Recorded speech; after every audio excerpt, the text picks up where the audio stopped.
April 1945, the ruined streets of Berlin. Soviet T-34 tanks are advancing toward the city. A 16-year-old German boy holds a strange-looking tube in his hands. In 30 seconds, the 45-ton tank will be engulfed in flames. How did this child single-handedly stop such a powerful tank? The weapon in his hands was the Panzerfaust, meaning armored fist in German.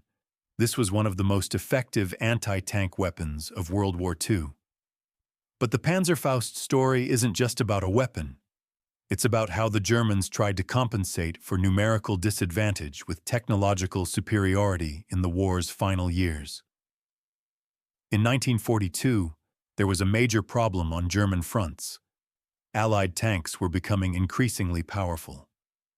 Sherman tanks, T-34s, and especially the newly introduced IS-2 heavy tanks were tearing through German defensive lines.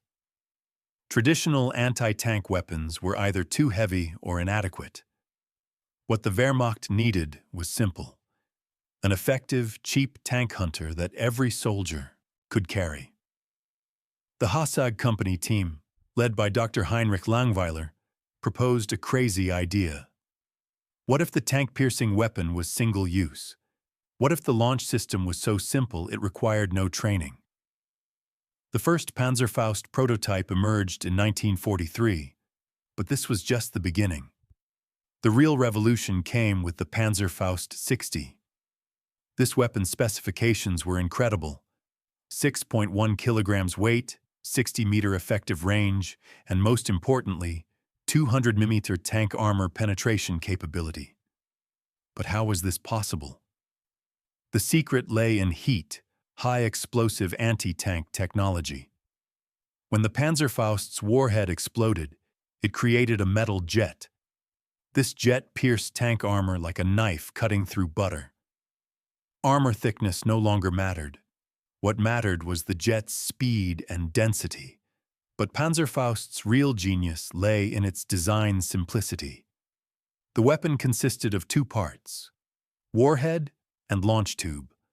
After firing, the tube was discarded. Only the trigger mechanism was reused. This dramatically reduced production costs.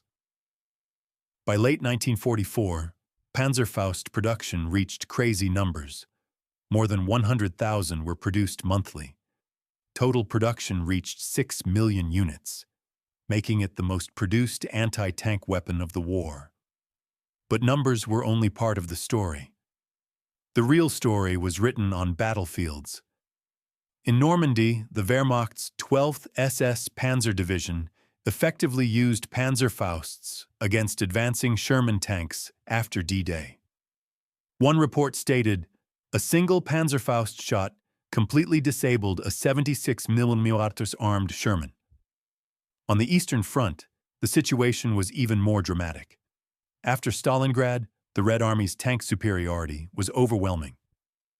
Panzerfaust changed this balance. Soviet tank crews feared attacks that could come from every street corner. The most dramatic moment came during the 1945 Berlin siege. When the Soviet First Tank Army entered the city, civilian defense units of old men and youths were armed with Panzerfausts. T-34s and IS-2s became easy targets for these weapons in narrow streets. A Soviet tank crew member wrote in his memoirs, "In Berlin, a Panzerfaust could emerge from any building. No matter how thick our tank's armor was, it was like paper against that weapon." Panzerfaust's effect wasn't just technical, it was psychological. Allied tank crews could no longer advance comfortably in open terrain. Every bush, every ruin was a potential threat. This changed tank tactics. Tanks could no longer operate alone. They absolutely needed infantry support. American reports described Panzerfaust as the greatest tank hunter. British intelligence defined the weapon as the backbone of German defense. After the war, Panzerfaust's impact was so great that both Soviets and Americans developed their own versions. Soviet RPG-2, American M72 Law, all were Panzerfaust's successors. Today's modern anti-tank missiles, Javelin, TOW, RPG-7, all have their roots in that 1943 German weapon. 6 million units produced. Each cost only 30 Reichsmarks, 1,000th the cost of a tank. This cheap weapon threatened billions of dollars worth of tank fleets.